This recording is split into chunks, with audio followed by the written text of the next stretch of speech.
Hey everyone, welcome to another short video here on Poor Redneck World, where today I'm going to be starting another small project. And I do mean small project, as in small engine. So today I've got this small engine, came off of my neighbor's David Bradley walk-behind tractor. Obviously not the original engine to it, but this is what was on it here. And this is a Speeco, S-P-E-E-C-O, 212cc single cylinder engine, and it was running a little over a year ago, year and a half ago, but apparently water got in the system. He did have a paint bucket or something sitting over the carburetor assembly to keep the rain out, but somebody took it or moved it or whatever, and it turned up to be full of water, and now it is completely locked solid. It won't budge at all. I even stood on the thing trying to get it to turn over, and it won't turn over. So the project is going to be to try to free up the engine using Marvel Mystery Oil, which I've got sitting right there. I've done this before on a lawnmower. It was a Craftsman push mower, and it was submerged into water for a time. Of course, it got water in the system, and that produced rust, and rust is not a good thing for engines. So I was successful. I had great success in freeing up that engine, and it's still running even today. But this engine has been sitting for substantially longer with rust in it. So we're going to kind of see what we can do and see if we can salvage the engine, make it run again. If not, we're not going to spend really any significant money here, because these engines, you can go to like Harbor Freight or whatever and buy this. I priced this engine out for it's like 159 bucks, if that. And I've seen them go for cheaper new, so it's not really worth spending a buttload of money. So it's sitting without fuel in it, I believe. Yeah, there is no fuel in here whatsoever, and you can see some rust on the ridge, so we've had some water issues there, but the majority of it got down through the carburetor. He said he drained the oil out and it was half oil, half water, so I'm going to assume that the intake valve is open on this. So I'd say the water probably got down in here,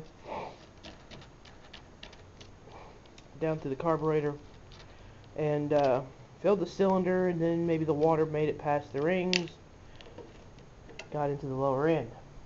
So what I'm going to do now, I'm going to pull the spark plug out to see what the spark plug looks like, and try to determine whether the piston is up in the cylinder, down in the cylinder, midway, and then we're going to put compressed air to it to determine is the intake valve open or is the exhaust valve open, and I kind of need to know that.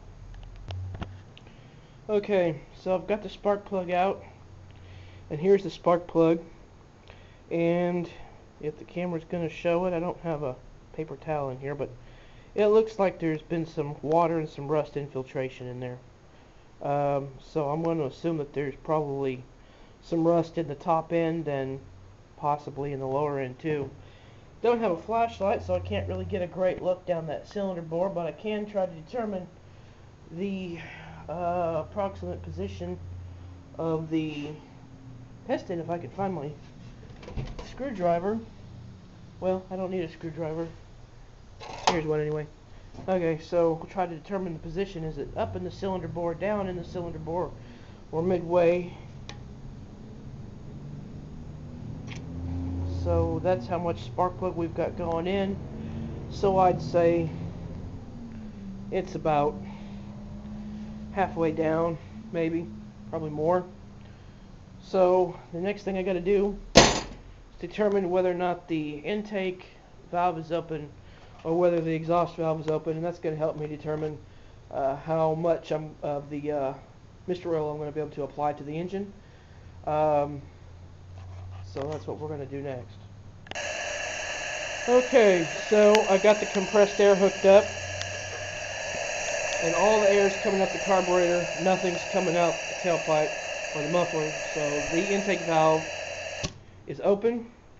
That means that I can actually put more Mr. Oil in the system, and it's also going to tell me my orientation and which way I need to orient the motor. I want the top end to fill up as much as possible with the Mr. Oil, and so that kind of tells me what I need to do.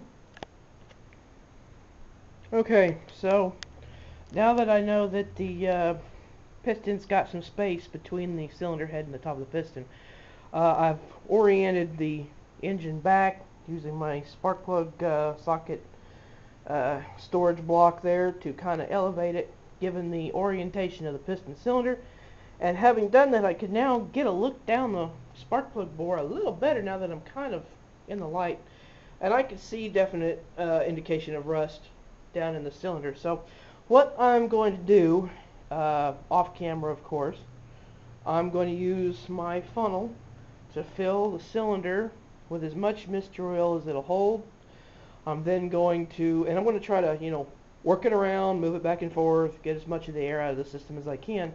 I'm then going to put the spark plug back in the spark plug bore, and then I'm going to pour the Mr. Oil directly down the carburetor throat, and that's going to go in through the intake valve that is open, which is why I wanted to make that determination which valve was open. I'm going to get as much Mr. Oil in the top end of this system as I can, and I've actually already pulled the drain plugs out of the bottom. There's no oil in the crankcase at all. So there's nothing in the bottom end. I doubt that that's going to be enough oil to do both the top and bottom end, but I'm going to at least try to get the top end soaking with as much Mr. Oil as I can. And like I said, I've used this stuff in the past to free up a seized up Sears brand, I believe it was, push mower that was underwater for about a week, and I had a great deal of success in this area. So hopefully we're up for the challenge to get this engine freed up again. If this doesn't work, I'll be disassembling the engine to try to get the cylinder head off and resort to plan B, which is actually allow it to soak further with Mr. Oil and then use a piece of wood. I actually did this to free up an engine on a van. I used a piece of wood like that, just narrow enough to snugly fit inside the cylinder on one of the pistons that was part way up after all the cylinders soaked with Mr. Oil, and then use blunt force to knock the pistons back down. You do have to be careful when doing that. You want a broad piece of wood that covers as much space on the piston as possible, otherwise you run a very good risk of punching a hole right through the piston. As far as I was concerned on the van engine, I didn't care because the engine was trash Shola anyway, so I didn't really care if I cracked him or broke him. But we would prefer not to do anything like that on this engine. Again, I don't plan on putting any real money in it because these engines are just, they're cheap. What can I say? Cheap engines. So I'm going to go ahead and close out the video for now. I'm going to allow this engine, once it's full of Mr. Oil, to sit probably a week, a good round amount of time. I'll be checking the oil level periodically to see if we're losing any through the rings. So we'll just keep topping it off if we lose any. Thanks for watching. Comments welcome, and I'll make more updates on this well as I can. Okay, so one last minute little thing. Just went ahead and put the oil off camera. I completely filled the cylinder on the top end and then threaded the spark plug back into position. I then set the engine back down flat and filled up the air cleaner, top of the plastic portion of the air cleaner that feeds into the carburetor. I filled that up with Mr. Oil. So I've got Mr. Oil from about here, filling up the carburetor essentially, going into the intake port and filling the cylinder. So today is, let's see, Today's Monday. I'll check it again on Wednesday, I guess, and see how much the mixture oil works, and hopefully we'll be able to make a little bit of progress here to be able to get this engine freed up with any luck and possibly save it. Once again, I have had great success using this method before on a push mower. Of course, the push mower didn't sit for as long a period of time as this engine sat with rust infiltration. So I guess we'll see what happens.